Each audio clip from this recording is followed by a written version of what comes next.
નવસારી ખાતે રહેતા ધાનેરા વાસીઓ દ્વારા ધાનેરા તાલુકાને બનાસકાંઠા જિલ્લામાં યથાવત રાખવા માટેની નવસારી જિલ્લાના આરએસી યુવરાજસિંહ ઝાલાને આવેદનપત્ર આપી રજૂઆત કરી હતી।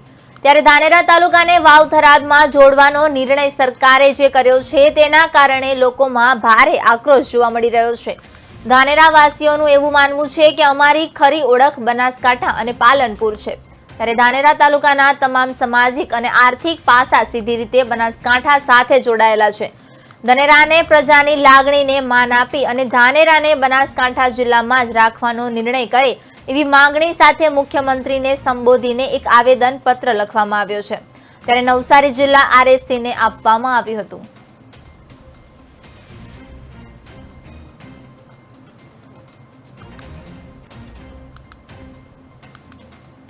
હજારોની સંખ્યામાં ધાનેરાવાસીઓ નવસારી ખાતે રહે છે અને જ્યારે જિલ્લાનું વિભાજન સરકારે કર્યું છે ત્યારે થરાદમાં ધાનેરા તાલુકાને રાખવામાં આવે છે એનો સખત વિરોધ છે અને ધાનેરા તાલુકાની પ્રજામાં પ્રચંડ આક્રોશ અને ગુસ્સો છે અને પીડા છે।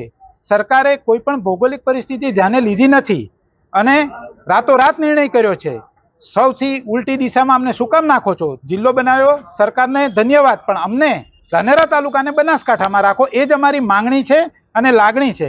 આ સૌ વર્ષોથી ધાનેરા તાલુકાના લોકો પાલનપુર સાથે જોડાયેલા છે અને એમના દરેક તાણાવાણા જેમ કે શિક્ષણ હોય, આરોગ્યલક્ષી હોય કે સામાજિક હોય કે વ્યવહારિક હોય, વ્યવસાયિક હોય, સામાજિક વ્યવહારો પણ પાલનપુરની સીધી લીટીમાં જોડાયેલા છે। ત્યારે અમને ઉલટી દિશામાં ન નાખો અને ધાનેરા તાલુકાને બનાસકાંઠામાં રાખો એવી વિનંતી। હજારોની સંખ્યામાં ધાનેરાવાસીઓ નવસારી ખાતે રહે છે અને જ્યારે જિલ્લાનું વિભાજન સરકારે કર્યું છે ત્યારે થરાદમાં